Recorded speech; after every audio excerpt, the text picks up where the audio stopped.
In the middle of a whiteout blizzard, a mother dog stood chained to frozen ground, shielding her two puppies with her own body. No barking, no crying. Just eyes fixed on the storm, as if she was waiting for a promise already broken. The temperature kept falling, the road was empty, and the snow was winning. Until one truck stopped. The man who stepped out was a Navy SEAL, trained for war, not miracles. But something about that silence stopped him cold. What he did next would uncover cruelty hidden in plain sight and awaken a town that had learned to look away. Because sometimes the loudest prayers are never spoken. They're endured. If this story moves you, tell us where you're watching from, and don't forget to like and subscribe for more true stories of compassion. Bright water looked almost forgiving the morning after the storm. The sky had cleared into a pale winter blue, and sunlight lay across the town in clean, cold sheets, turning the snowbanks into quiet mirrors. Roofs steamed faintly. Pines along the ridge stood dusted and dignified, their branches bowed but unbroken. It was the kind of morning that fooled people into believing the worst had passed, that whatever the night had taken, it had done so gently. Rowan Cade knew better. Winter never finished a conversation in one sentence. It waited. Rowan drove his old pickup along the service road that traced the tree line near the abandoned spillway, tires crunching over packed snow. He sat straight in the seat, shoulders broad beneath a fitted camouflage long-sleeve, posture habitual and precise. At 40, he carried his strength the way office workers carried briefcases, functional, unshowy, earned over time. His dark hair was cut short in a clean undercut, the kind that never asked for attention. His face was American handsome in a hard geometric way. Strong jaw, sharp planes, no beard to soften the lines. Blue-gray eyes watched the world with a quiet patience that had learned, through long practice, to look first and speak later. This drive had become a ritual since he left the teams, 6 months out, give or take, though time behaved differently now. He told himself it was about checking the road after storms, making sure fallen limbs weren't blocking the culvert, that ice hadn't chewed through the old bridge planks. The truth was simpler and harder to admit. Moving kept the noise down. Out here, with the engine humming and the cold pressing cleanly against the windows, the past stayed in its lane. His right knee ached faintly where an old injury lived. It always did when the temperature dropped. He ignored it, the way he ignored most things that asked for mercy. He almost missed the shape at the edge of the lot. At first it looked like a shadow stitched to the snow, a darker smear where plows had pushed debris toward a chain-link fence. Rowan eased off the gas, instinct sharpening. The shape didn't move. No scramble, no sudden burst. He rolled closer, heart slowing into a careful beat. The shadow resolved into a dog. She was a German shepherd, large-framed but gaunt, black and tan coat matted with ice, standing, or trying to, beside a crooked metal post, sunk into the frozen ground. A length of chain ran from her neck to the post, half buried under drifted snow. Beneath her belly, tucked tight against the thin warmth of her chest, were two puppies so small they looked like shadows of themselves. They were alive, barely, breathing in quick, shallow puffs that vanished as soon as they formed. Rowan killed the engine and sat there, hands resting on the wheel, listening to the tick of cooling metal. The dog did not bark. She did not growl or lunge. She lifted her head and met his eyes. The look held no plea, no accusation. It was steadier than that. It was the look of a creature that had already decided to endure whatever came next, and was simply waiting to see what shape it would take. He stepped out into the cold, boots sinking with a dull crunch. Up close, the damage announced itself in quiet details. Ribs outlined by frost, lashes rimed white, a metal bowl tipped on its side, water inside split into jagged ice. The chain rattled softly when the wind touched it. The puppies stirred weakly. One was a shade larger, pressed tight and stubborn, eyes closed as if sleep were a strategy. The other was smaller, chest fluttering, eyes open and tracking Rowan's hands with uncanny focus. When a gust rattled the fence, neither puppy startled. The mother's ears flicked once, then settled. Rowan crouched, moving slowly. "Easy," he said, though his voice was more habit than hope. The mother, he would later learn to think of her as Sable, because the dark of her face seemed to absorb the light, didn't bare her teeth. She didn't relax either. She watched. A faint line circled her neck where the collar had bitten too long. The chain was frozen to the ground. Rowan wrapped his hands around it and pulled. Ice protested, sharp and cracking. The sound echoed across the empty lot like a report. Any other dog would have flinched. Sable did not. She trembled harder, eyes never leaving his face, as if sound belonged to another world. Rowan's jaw tightened.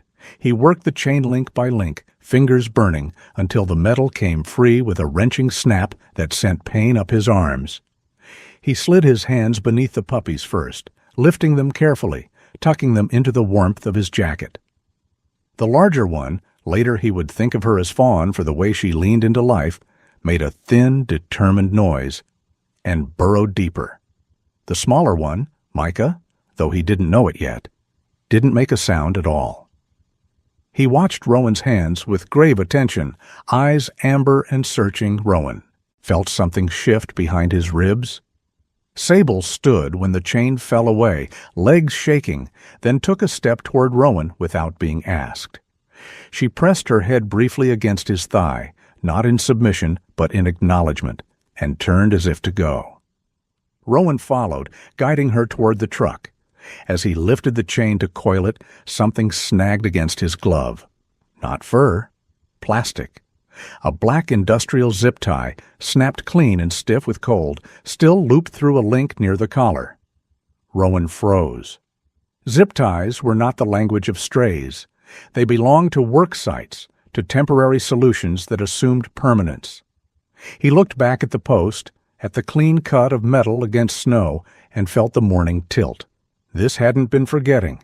This had been disposal.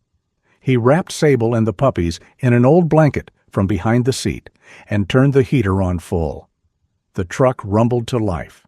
Sable leaned close, body curved around the bundle, as if her bones could form a shelter. When the door shut with a solid thud, she didn't startle. She exhaled. Rowan watched her breath fog the air and wondered what kind of nights taught a creature to trust silence more than sound. The drive back felt longer. Snowlight flickered through the trees. Rowan's mind ran the way it always did when a problem refused to stay small. Inventory, sequence, contingency. Shelters would be full after the storm. He knew that without checking. Dr. Emery Quinn's clinic would be open. It always was. Emery was 42, sharp-eyed, hair pulled back in a practical tie, humor dry as winter leaves. She had a way of telling the truth without flinching and of standing still when everyone else wanted to rush. If anyone could thread this needle, it was her. At the clinic, Emery moved with efficient calm, hands sure as she assessed the trio. She noted the hypothermia, the malnutrition, the raw ring at Sable's neck. She watched the smaller puppy track her fingers and then dropped a tray behind the table. The clang rang out. Micah did not react. Emery's gaze flicked to Rowan. "That's interesting," she said softly. "We'll talk about it." They did what they could in the moment. Warmth, fluids, careful sips of water. Rowan stayed close, one hand visible where Micah could see it. The puppy's eyes followed every motion as if reading a story written in skin and bone. By the time Rowan stepped back into the cold, the sun had climbed higher, the town bright and deceptively gentle. He returned to the lot by the fence once more, because some habits refused to be broken. He stood where the post leaned and studied the snow. There were tracks now, his boots, the truck's tires, but beneath them, faint and half-filled, were older marks, tread patterns not meant for winter roads, the square heel of a city shoe. Someone had come back after the storm. Someone had checked. Rowan straightened, breath steadying. He looked out across bright water at the clean lines of rooftops and the quiet road that ran toward town. He had come out to check for fallen branches. He was leaving with something heavier, the certainty that the storm had only uncovered what had been waiting all along. He turned for home, the cold sharp and honest against his face, and made a promise he did not say out loud. Whatever system had decided a mother and her children were expendable, it had just crossed into his lane. Rowan's cabin sat where the forest loosened its grip, and the land began to slope toward the creek, a low structure of weathered timber and stone that had learned how to keep its head down through winters. Smoke rose thin and steady from the chimney when he opened the door, the heat inside modest but honest. He ushered Sable in first, stepping aside to give her space, then carried the bundled puppies across the threshold like something fragile and borrowed. The room smelled of wood, oil, and the faint mineral tang of snow melting off boots. Sable paused just inside, scanning corners, counting exits with her eyes. She was all angles and restraint, large-boned, ribs still too visible beneath the black and tan coat, ears alert but not twitchy.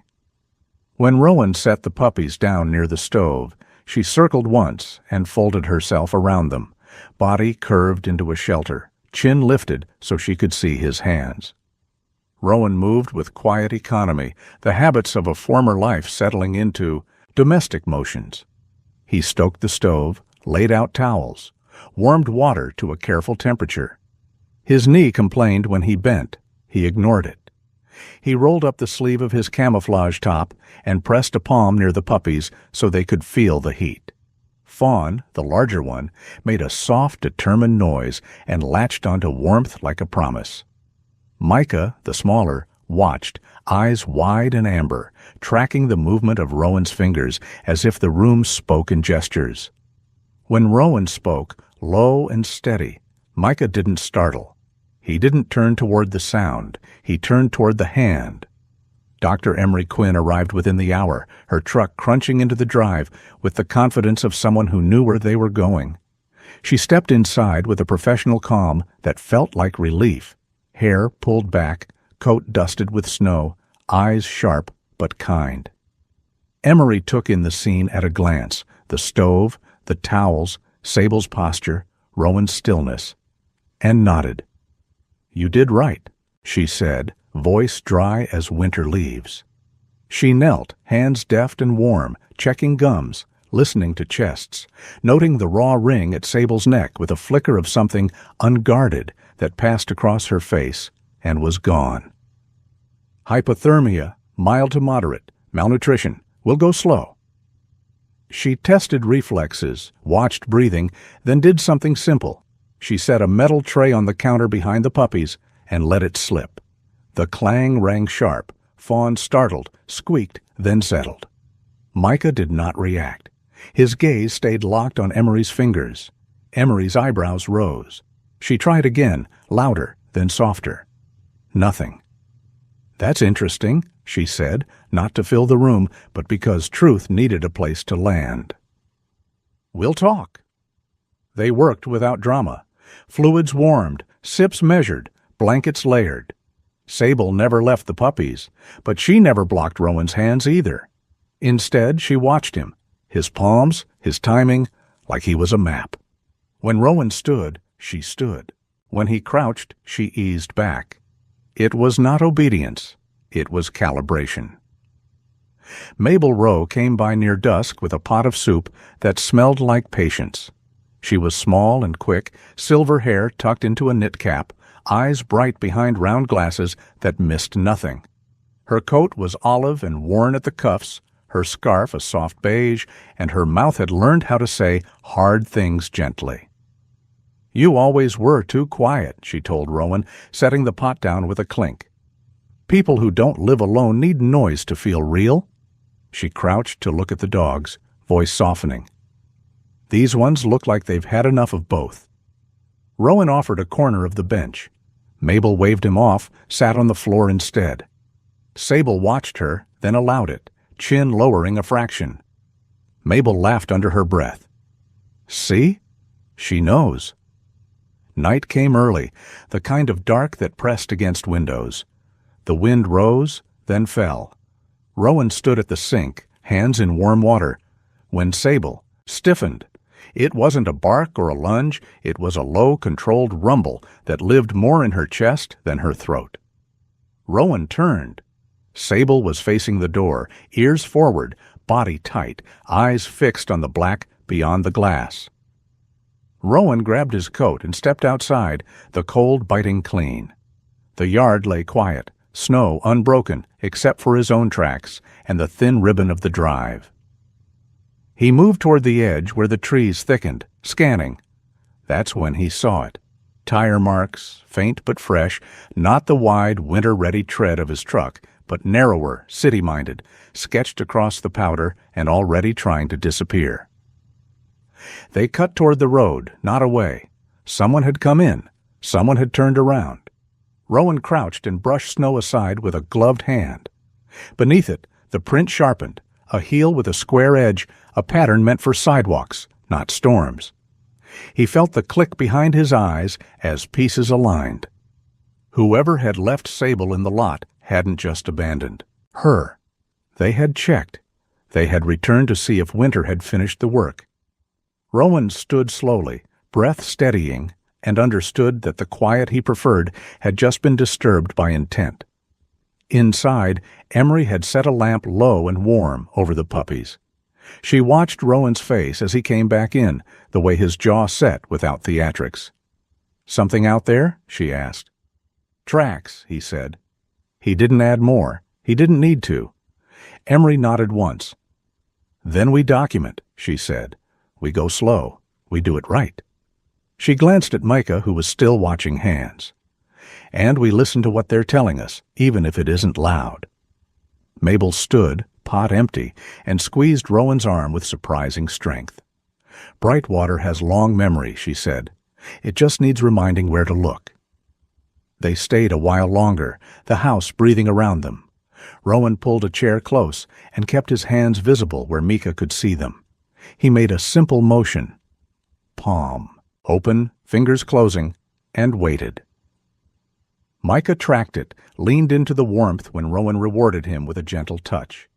Sable's eyes softened, just enough to notice.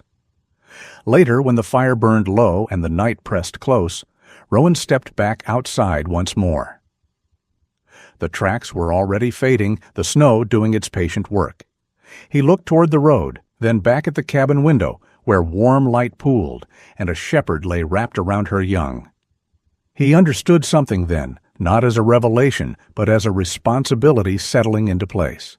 The storm had passed, the work had not, and somewhere between the quiet he needed and the noise he avoided, a line had been crossed that did not belong to winter at all. Morning came quietly to the cabin, the kind of winter morning that didn't announce itself with birds or wind, but with light, thin, pale, honest. Rowan stood at the counter with a mug warming his hands, watching steam curl and vanish. The dog slept near the stove. Sable lay on her side, ribs rising and falling in a steady rhythm that spoke of vigilance even in rest. Fawn was tucked tight against her, stubborn warmth personified. Micah lay closest to Rowan's boots, eyes open, tracking the slow movement of his fingers as he stirred honey into the coffee. When the spoon tapped porcelain, the sound rang sharp in the small room. Fawn startled and settled. Micah did not. He watched the hand. Dr. Emery Quinn returned just after 9, boots dusted with snow, coat shrugged off with practiced ease.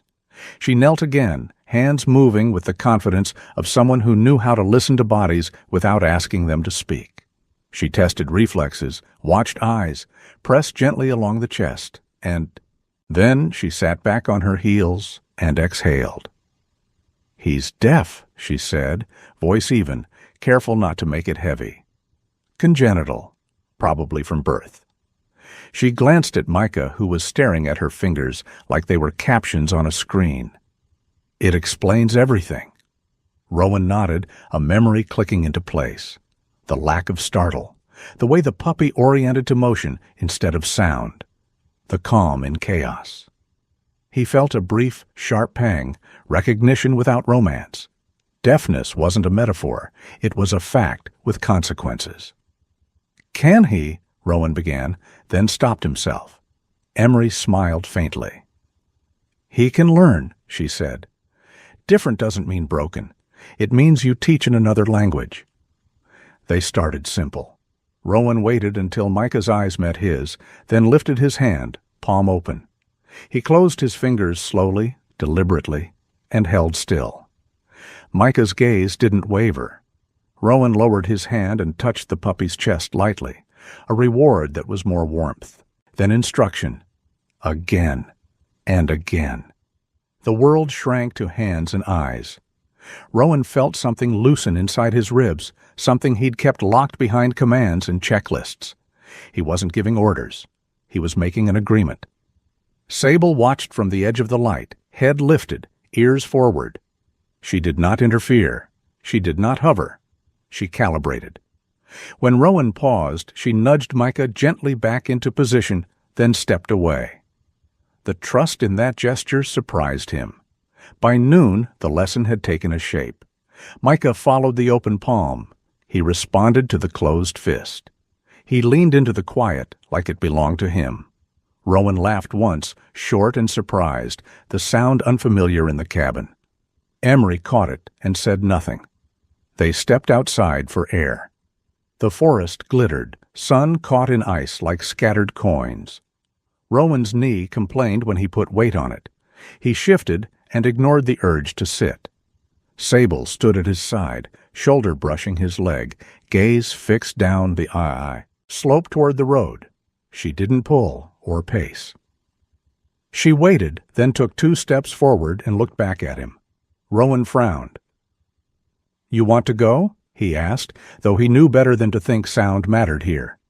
He held his hand out, palm open. A question. Sable took another step and stopped, posture calm but intent. They walked. Sable set a measured pace, neither hurried nor hesitant, guiding rather than dragging. The road cut through the trees and bent toward town.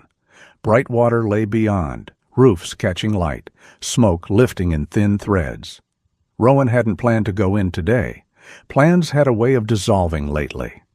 At the edge of town, Sable slowed. She angled left, away from the main street, toward a low brick building with windows set high and a sign that had lost some of its letters to time. The place smelled faintly of disinfectant and paper even from the sidewalk. Rowan recognized the sign when he was close enough to read it. Brightwater Hearing and Speech Center. The door was locked. A notice fluttered behind the glass. Hours reduced, funding under review. Sable stopped and sat. It wasn't collapse or fatigue. It was a decision.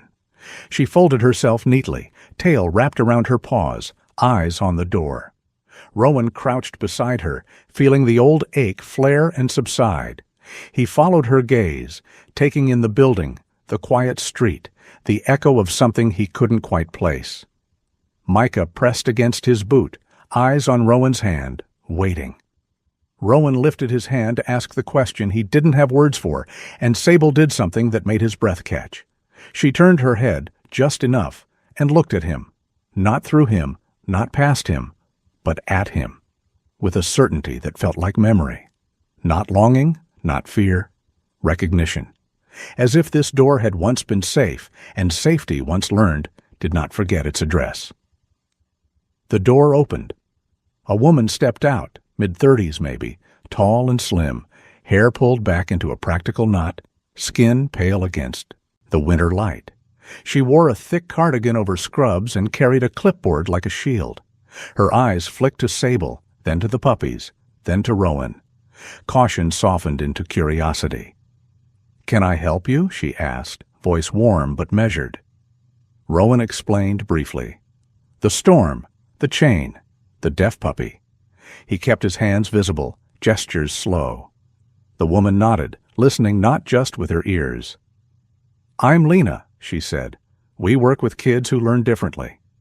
Her gaze lingered on Micah. "He's focused," she added, a smile tugging at the corner of her mouth. "That's half the work." Inside, the center smelled of books and coffee gone cold. A hallway led to a room with rugs and low shelves, bright posters muted by age. Children's voices were absent today. Winter kept its own schedule. Rowan stood awkwardly, unsure of the rules. Sable sat again, perfectly still, as if the room had asked her to. Micah watched Lena's hands with open interest. Lena explained. The basics, reduced hours, fewer staff, the constant math of keeping doors open. She didn't dramatize it. She didn't need to. Rowan heard the familiar cadence of a place doing its best with not enough. He glanced at Sable. The dog's posture was calm here, shoulders loose, eyes soft. Whatever history had passed through this room, it had left a mark she trusted. They didn't stay long. Rowan thanked Lena and promised nothing. Promises were weight. Outside, the afternoon light had shifted. Sable stood and turned back toward the road. Mission complete. As they walked, Rowan felt the shape of the day settle into something like direction. He didn't know yet what the center would need or what he could give. He only knew that Sable had chosen this place without sound, and Micah had answered a language the world hadn't taught him. Back at the cabin, Rowan set about the small tasks that kept worry from swelling. He wrote down what Emery had shown him. He practiced the signs until his hands learned them without thinking. Sable watched and approved. When night came, he stood at the window once more, scanning the dark for movement, listening with the part of him that didn't need ears. The quiet had a name now, and names once spoken, even silently, tended to gather meaning. The center felt smaller when Rowan brought Sable and Micah back the next morning, as if the building had drawn its shoulders in against the cold. Bright posters faded by years of careful hands lined the hallway. Rugs bore the soft, patient wear of waiting. Rowan paused at the threshold, conscious of Sable's size, 5 years old, broad-chested, black and tan coat, finally beginning to lift from its winter dullness, and of the way people learned caution before trust. He kept the leash loose, palm open, fingers slow. Sable mirrored him, posture calm, eyes scanning faces without challenge. Micah patted at Rowan's heel, 8 weeks of quiet focus, amber eyes trained on the movement of hands like the world's subtitles had finally turned on.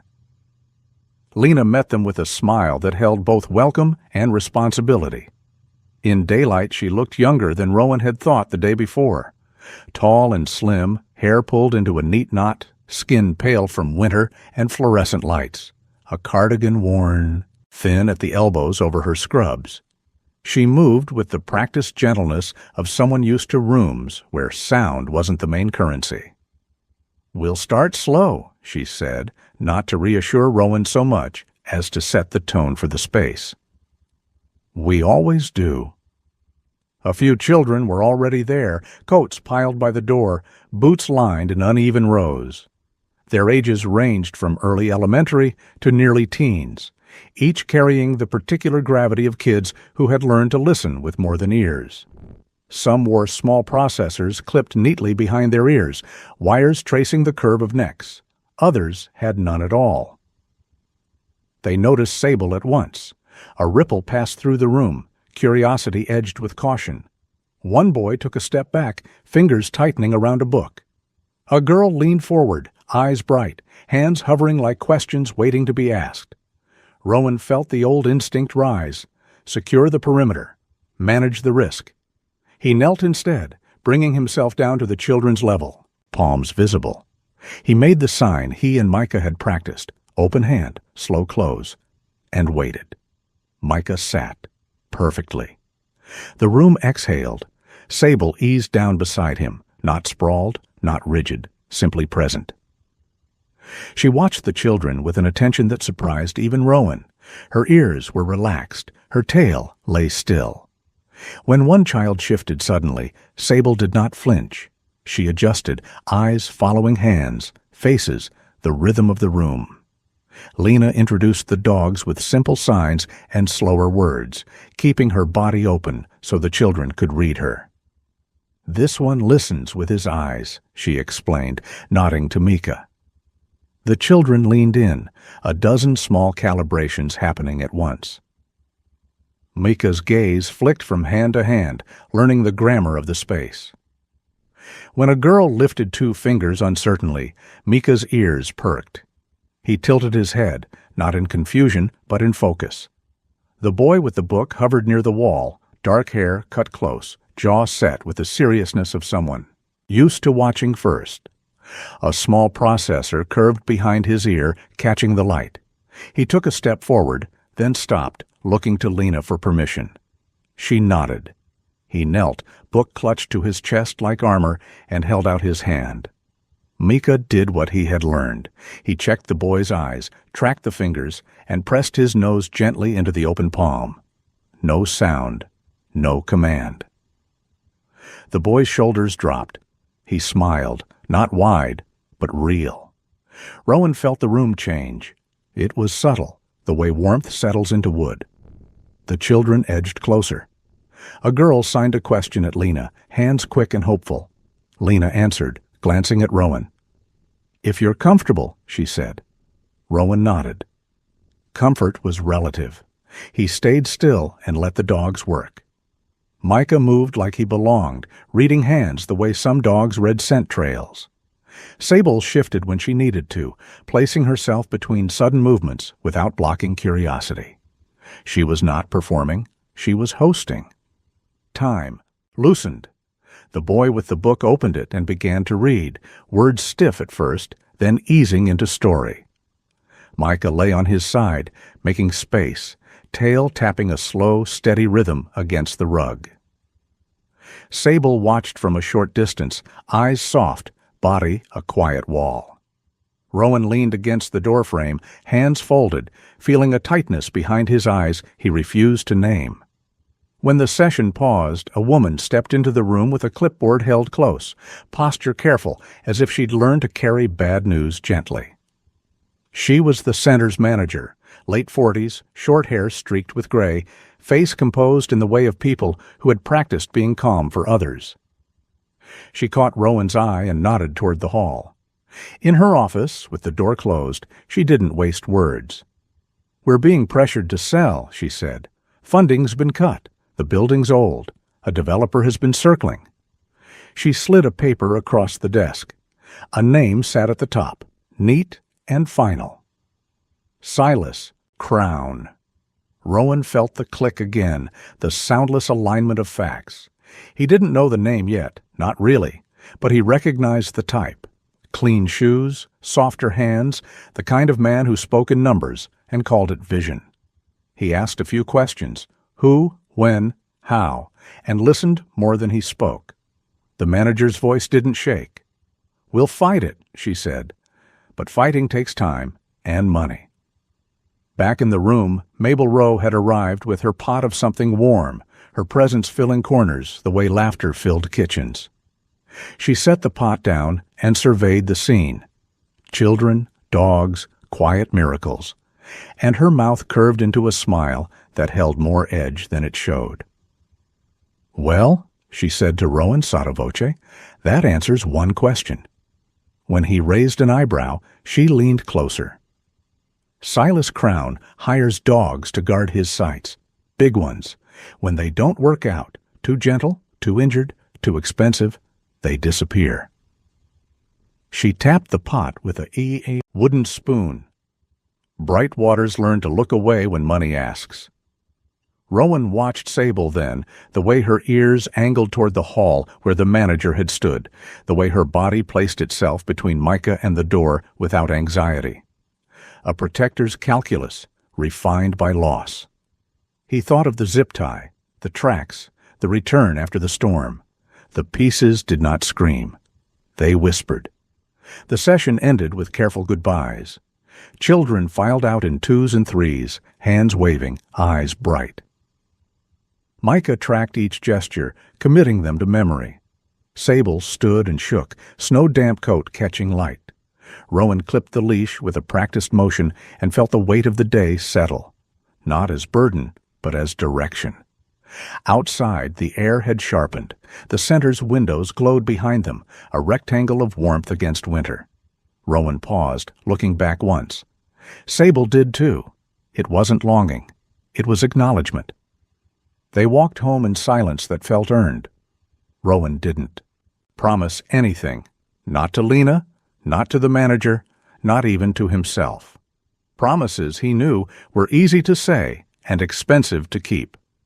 But as he practiced the signs again by the stove that night, hands steady, Micah's eyes intent, he understood something simple and difficult. Whatever Silas Crown was building, it was not worth what this place was keeping alive. Rowan did not begin with questions that could be overheard. He began with patterns. The zip tie from the chain sat on his workbench beside a coil of weathered rope and a small flashlight that had survived 3 deployments and 1 bad winter. He turned the plastic loop between his fingers, noting the ridges, the clean snap, the faint imprint of a brand name half scoured by ice. Industrial, cheap, temporary by design, permanent in effect. The kind of thing used when someone didn't want to leave fingerprints but didn't care enough to be elegant. Outside, snow slid off the eaves in a whisper. Inside, the cabin kept its breath. Sable lay near the stove, body long and watchful, eyes tracking Rowan's hands as if the investigation itself spoke in gestures. Fawn slept curled into a question mark, small chest rising and falling with stubborn regularity. Micah sat upright, 8 weeks of attention gathered into amber eyes, reading Rowan's movements with the patience of someone who had learned the world did not announce itself. When Rowan shifted his weight, his knee flared. He ignored it and reached for the notebook. He drove next, not to town, but toward the spillway and the old service road that ran past the dam. The snow here was thinner, wind-scoured. He walked the shoulder and found what he had expected to find, because expecting it was safer than hoping otherwise. Collar marks in the ice, faint grooves where metal had scraped, a scatter of feed pellets crushed into the snow like punctuation marks at the end of a sentence. He took photos with the care of someone who understood how memory failed and documentation didn't. Sable paced the perimeter, nose low, tail steady. When she stopped, Rowan stopped. When she moved, he followed. At the clinic, Dr. Emery Quinn spread old files across the exam table, her sleeves rolled, her hair tugged back tighter than usual. She was meticulous without being theatrical, a woman whose calm had been earned by seeing too much. "Same batch," she said, tapping a page with a pen. "Vaccines administered within days of each other. Microchips logged, then nothing. No transfers, no deaths recorded." She glanced up at Rowan, eyes sharp. "They didn't vanish. They were removed." Rowan nodded. He felt the click again, the alignment of facts that refused to be ignored. "Guard dogs," he said. Emery exhaled. "For temporary sites. Contractors like dogs because dogs don't ask for overtime." She slid another file forward. "These collars, see the stamp numbers? Lot identifiers? It's not illegal to buy them. It's illegal to dispose of animals like equipment." Her mouth tightened. People blur that line when they think no one's watching. Silas Crown made his appearance 2 days later, not in shadow, but in daylight. He arrived at the center under the pretense of a meeting about community partnerships, coat immaculate, shoes polished despite the slush. He was mid-40s, tall, and narrow, hair dark and combed back with care, face smooth where stress should have lived. His smile reached mouths before eyes, his eyes measured. Rowan watched from the hallway, hands folded, posture neutral. Silas's gaze found Sable at once. It lingered a fraction longer than politeness required. Not fear, not curiosity. Appraisal, like someone recognizing a tool he had misplaced. "Beautiful animal," Silas said lightly. "Strong lines." Sable did not move. She met his look with something older and quieter. Rowan felt his shoulders square without instruction. They spoke briefly, nothing that could be quoted, everything that could be remembered. Silas's voice was pleasant, his concern well phrased, his offers conditional. When he left, the room felt cleaner for it, like air after a door had been opened and closed. The warning came that night. Rowan stepped outside to lock the truck and saw the slash along the rear tire, clean and deliberate.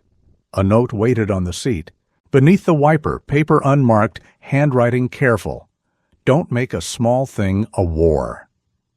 Rowan tore it in half and burned it in the stove, watching the words curl into nothing. He stood at the window afterward, flames reflecting in the glass, and felt the decision settle, not with anger, but with clarity. Silence, he understood, was not the absence of sound. It was a choice, and choices had consequences that outlived storms. Sable took him out before dawn, not toward town, not toward the dam, but along a narrow cut through the trees where the snow lay uneven, churned and refrozen. She moved with purpose, 5 years of muscle and memory guiding her. Rowan followed, breath measured, mind cataloging. They came upon the place where the ground dipped and the wind had piled snow into a deceptive smoothness. Beneath it, the signs waited. Rust stains, bent wire, a rectangle pressed into ice, the ghost of a crate. Sable circled once and stopped. She did not dig. She did not whine. She sat and looked at Rowan as if to say, "Here." He knelt, fingers numb, and brushed snow aside. The imprint sharpened, a latch mark, cable ties cut and discarded.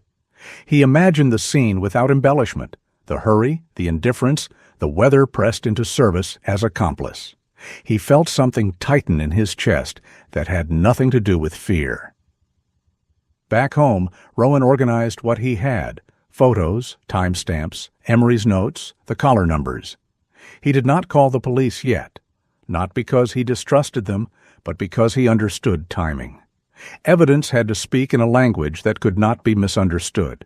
He practiced the signs with Micah until his hands moved without thought.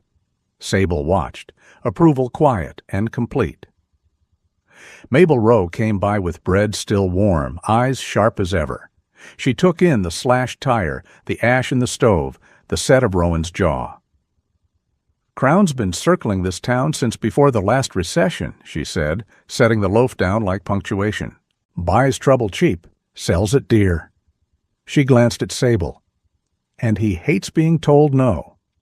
Rowan said nothing. He didn't need to. He looked at the dogs, at Sable's calm vigilance, at Fawn's stubborn sleep, at Micah's unwavering focus, and felt the weight of what had been discarded press into something like resolve. He would not shout. He would not rush. He would document, corroborate, and choose the moment when silence would no longer protect anyone. That night, as the wind eased and the cabin held its heat, Rowan wrote one sentence at the top of the page and underlined it twice. "If I stay quiet, there will be more like her." Sable lifted her head, ears angling toward the forest, then settled again. Outside, snow continued its patient work. Inside, the work had finally begun. The cold snap arrived without ceremony, the way northern winters delivered their hardest lessons, quietly, decisively. By dusk, the temperature had fallen so fast the air felt brittle, each breath a shard. Power lines sagged and then went dark, one by one, until Brightwater became a scatter of lanterns and fireplaces trying to remember summer. Roads iced over. Radios hissed with half-messages. The town closed in on itself. Rowan felt it before he heard it. The hum beneath the cabin floor stuttered and died. The lights blinked once, twice, and surrendered. He stood still, listening to the absence. Sable rose immediately, body angling toward the door, ears reading the wind. Micah's eyes lifted to Rowan's hands, waiting for instruction that would not arrive as sound. Fawn pressed closer to the stove, breath fogging the cold air. The call came on the battery radio an hour later, voice strained and clipped. The children's center had lost heat. The backup generator hadn't started. The building was old, drafty, never meant to hold warmth without help. Rowan closed his eyes and pictured the room, rugs, posters, the careful quiet. He didn't argue with the decision when it formed. He moved. He loaded the generator with practiced economy, straps tight, fuel checked. He added blankets, meds Emery had pressed into his hands earlier, just in case, and a thermos filled with something hot enough to matter. The route by road was blocked. State crews had shut it down after the bridge iced. There was another way, older and riskier, the wooden footbridge upstream, built back when the river froze more often than it didn't. Rowan hesitated once, hand on the doorframe, then signed the word for stay to Micah, palm firm. Micah held his gaze and nodded, an echo of understanding that still surprised him. Sable took the lead without being asked. The bridge sang under their boots, a thin, complaining sound that carried across the ice. Rowan tested each plank with the care of someone who had crossed worse things under fire. Sable moved ahead, nose low, choosing the path where the snow lay thinner, the boards less slick. Halfway across, the wind rose, and with it the river's voice, a deep, grinding moan beneath the ice. Rowan kept his breathing slow, weight-centered, mind narrowed to steps and balance and the warm rectangle of light waiting on the other side. They reached the far bank with hands numb and lungs burning. The center stood dark, windows rimed with frost. Rowan got the generator running on the third pull, the sound a low promise in the cold. Inside, Lena's shoulders sagged when the heat kicked in. She looked older in the lantern light, lines at the corners of her mouth deepened by worry. "You didn't have to," she began. Rowan shook his head, already working. The room warmed by degrees. Children were moved closer together, coats layered, hands rubbing hands. Sable lay near the door, eyes on the hall. Micah settled at Rowan's heel, tracking every motion, calm like a held breath. On the way back, the road by the river was a sheet of glass. Rowan spotted the car nose down in a drift, hazard lights blinking weakly. He approached slow, hands visible. The driver, a man in his 50s, stocky, beard rimed with frost, sat rigid behind the wheel, shock making him brittle. Rowan cut the belt, eased him out, wrapped him in a blanket. As they waited for the radio to crackle back to life, Rowan noticed a folder on the passenger seat, its corner bent. The cover bore a logo he'd seen before on Silas Crown's letterhead. Inside, contracts, land parcels by the dam, contingencies circled in pen. He didn't pocket them. He photographed each page carefully and put them back exactly where they'd been. The return crossing was harder. The wind had teeth now. The bridge had learned new songs. Sable paused once, body stiffening, then shifted left, choosing a line Rowan hadn't seen. He followed, trusting the calculus that had already kept them alive. When they reached the cabin, the dark felt different. Too open, too disturbed. The door stood ajar. Rowan didn't rush. He read the room. Drawers open, papers shifted, the place searched, not trashed. He found the back window unlatched, the snow beneath scuffed with hurried prints. His jaw set. He moved to the stove and felt heat, recent. Someone had been here long enough to be cold. Rowan's hand tightened on the edge of the table as a thought landed with quiet force. They hadn't come for proof. They'd come for leverage. He signed for Micah. No response. His heart kicked once, hard. He followed Sable through the side room to the crawlspace door. Sable nudged it open with her nose. Inside, beneath spare boards and blankets, the puppies breathed, warm and safe. Sable's scent a wall around them. Relief hit Rowan like gravity returning. He rested his forehead against the wall for a count of 5, and stood. Dawn came pale and clean, the cold easing. Its grip by a degree that felt like mercy. Rowan sat at the table with the photographs spread before him, the generator's hum, a distant reassurance. The contracts told a story now that he could read end to end. He had evidence. He had a town that would wake cold and angry, and ready to listen. He also had a choice, how loud to be and when. Sable lay at his feet, eyes open, calm. Micah sat across from him, watching his hands. Rowan signed a promise without words. Soon. Outside, the river held its breath. Inside, the day waited. The morning arrived the way truth often did in the North, without fanfare, carried on cold light. Rowan stood at the kitchen table with the photographs spread in careful order, the contracts flattened beneath a mug to keep their corners from curling. His hands were steady. They had learned steadiness the long way. Sable lay at his feet, awake, her chin resting on her paws, eyes tracking the door as if the day itself might try to leave early. Micah sat across from Rowan, posture attentive, gaze fixed on the movements that mattered. Fawn slept, finally untroubled. Rowan did not make speeches when he handed the evidence over. He drove to the county office, waited, and placed the folder on the desk like something that had been found rather than manufactured. The officer who received it was a woman in her early 40s, tall, broad-shouldered, hair pulled into a no-nonsense braid, eyes tired but alert. She leafed through the pages without commentary, nodding once at the collar numbers, once at the land parcels, once at the photographs taken by a river in the cold. "We'll open an investigation," she said. "Multiple counts, coercive land practices, illegal transport, animal cruelty." She met Rowan's gaze. "You did the right thing." He didn't answer. He signed thank you to Micah instead, small and precise.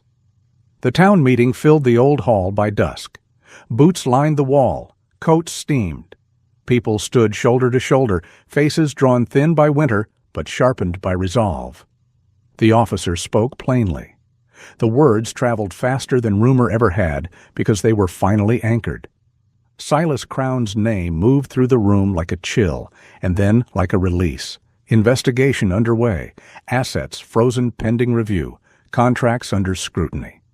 There were murmurs, then questions, then a quiet that felt earned.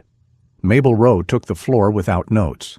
She was small and silver-haired, eyes bright behind round glasses, voice carrying the weight of a lifetime. Spent saying the thing others avoided. "Winter doesn't kill us," she said, letting the sentence settle. "Ignoring each other does." She glanced around the room at neighbors who had shoveled each other's driveways and looked away from each other's trouble. "We're not helpless, we're just busy. Tonight, we choose better." Hands went up. Offers followed. A fund was proposed, then named, then seeded with checks and promises that were not grand, but were sincere.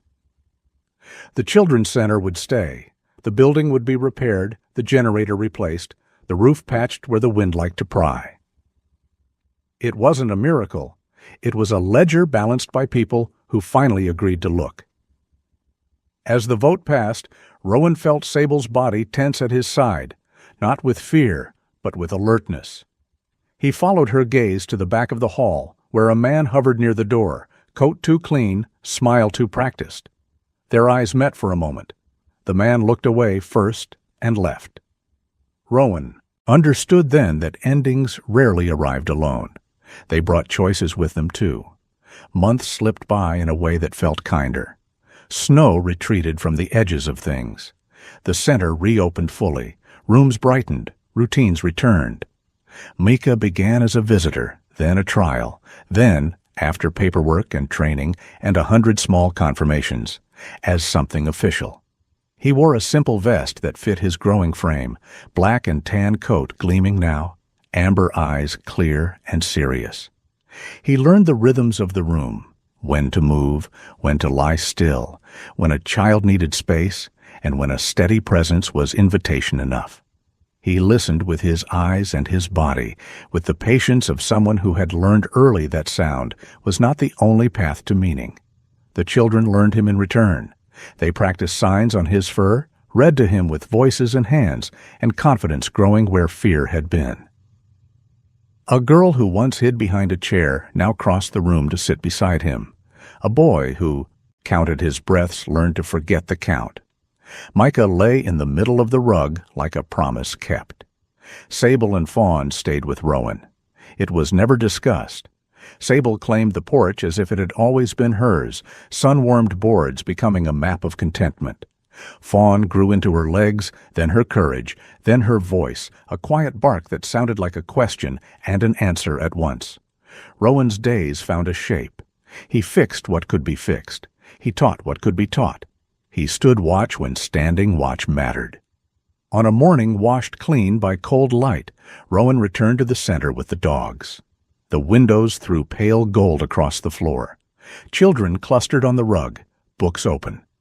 Micah settled among them, head resting on his paws, eyes tracking hands and lips. Rowan stood near the door, not apart, but not in the way, feeling something anchor inside his chest. It wasn't gratitude. It was recognition. He thought of the night he'd stood at his own window, listening to the absence of sound. He thought of the chain beneath the snow, the zip tie snapping, the bridge singing under his boots. He thought of how easily a town could lose itself to convenience and how quickly it could find itself again if enough people chose to look. Sable lifted her head and met his eyes. Rowan nodded, a conversation without noise.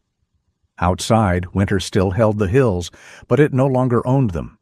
Inside, a child turned a page and kept reading. Micah breathed, steady and present, and the room breathed with him.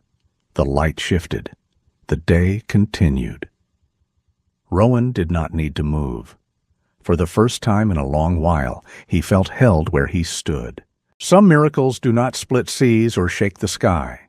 Some arrive in the plain clothing of a Tuesday, a warm hand, a door held open, a dog that looks up and refuses to give up on you. In bright water, the storm did not end because winter grew kind. It ended because God kept placing small lights in ordinary people, and someone finally chose to follow them.